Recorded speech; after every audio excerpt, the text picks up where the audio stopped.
প্রিয় ট্রেডার্স, আমি আজকে একটি 26/12/25 তারিখে একটি সারাদিনের মার্কেটের চ্যাট প্যাটার্ন নিয়েছি। তো সেই চ্যাট প্যাটার্নটি হলো NIFTর চ্যাট প্যাটার্ন সারাদিনের 26 তারিখে সারাদিনের চ্যাট প্যাটার্ন। তো সেই চ্যাটে আমাদেরকে ট্রেডারদেরকে কি বলতে চেয়েছে বা নতুন যারা ট্রেডিং শিখছেন তাদেরকে কি বলতে চেয়েছেন মার্কেট। আজ অর্থাৎ 26/12/25 মার্কেট বলতে চেয়েছে যে রেঞ্জ ভাঙা না পর্যন্ত ধৈর্য ধরো, তাড়াহুড়ো করলে ট্র্যাপে পড়বে। চলুন দেখা যাক মার্কেট কোথায় ওপেন হয়েছিল। মার্কেট ওপেনিং হয়েছিল 26,121। মার্কেট ওপেনের পর থেকে সেলিং প্রেসার ছিল, আগের দিনের হাই টিকিয়ে রাখতে পারেনি।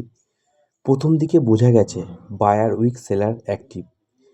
ওপেনিং থেকেই সেন্টিমেন্ট ছিল নেগেটিভ টু সাইডওয়েজ জোন। চলুন নেক্সট ধাপে দেখা যাক সকাল থেকে দুপুর পর্যন্ত মার্কেট কি করেছে। সকাল থেকে দুপুর মার্কেট একটি ডাউন ট্রেন্ড ফেজ ক্রিয়েট করে গেছে।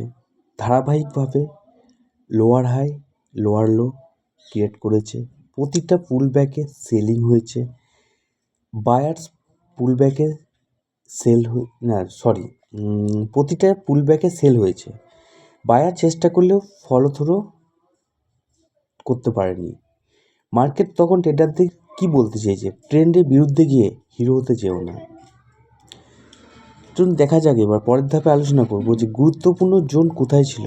গুরুত্বপূর্ণ জোন ছিল 26,040 থেকে 26,060। এটা ছিল ইন্টারডে ডিসিশন জোন, বা এই জোন থেকে মার্কেট কোন দিকে যাবে কি না যাবে সেটা হচ্ছে একটা ডিসিশন জোন ছিল।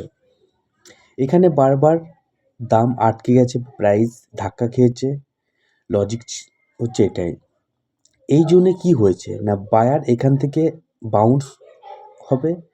এই জন্যে কি হয়, এই জন্য সাধারণত বায়ার এখান থেকে বাউন্স হবে আর সেলার এখান থেকে সাপ্লাই দেবে।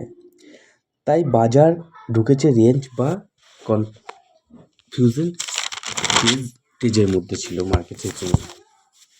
চলুন পরের ধাপে দেখা যাক দুপুর 12:30 থেকে 1:30 পর্যন্ত এই সময়টা মার্কেট কি করেছে। এই সময় মার্কেট রিটেল ট্রেডারদের জন্য একটা ফাঁদ বা ট্র্যাপ তৈরি করেছে। ছোট ছোট ক্যান্ডেল তৈরি করেছে, উইক বেশি, বডি ছোট, false breakout type movement. Market তখন স্পষ্ট বলেছে এখন ট্রেড করলে এসএল কাটবে বা এসএল ইট হবে। ওভার ট্রেডিং করলে বেশি ক্ষতি হবে, তাই পেশেন্ট ট্রেডারদের জন্য বেস্ট সলিউশন। তাই মার্কেট বলছে পেশেন্ট ইট প্রফিট। শেষের দিকে বা বিকেলের দিকে মার্কেট কি বার্তা দিয়েছে। মার্কেট 26,040-এর নিচে একটা ব্রেকডাউন দিয়েছিল, যেটা ছিল ফলস ব্রেকডাউন। সেই ফলস ব্রেকডাউন আমরা কীভাবে বুঝবো না, সেই ব্রেকডাউনটা দেখে অনেকেই ফুটে এন্ট্রি নিয়েছিল, বাট হঠাৎ স্ট্রং বুলিশ ক্যান্ডেল দিয়ে মার্কেট ওপরের দিকে যেতে চেয়েছিল, ব্রেকডাউন ফল করেছিল। শর্ট কভারিং, এখান থেকে কী শিক্ষা পাই, মার্কেট তখন নতুন ট্রেডারদেরকে একটা বড় বার্তা দিয়েছে বা শিক্ষা দিয়েছে, যেখানে সবাই একদিকে যায় আমি উল্টো দিকে যাই।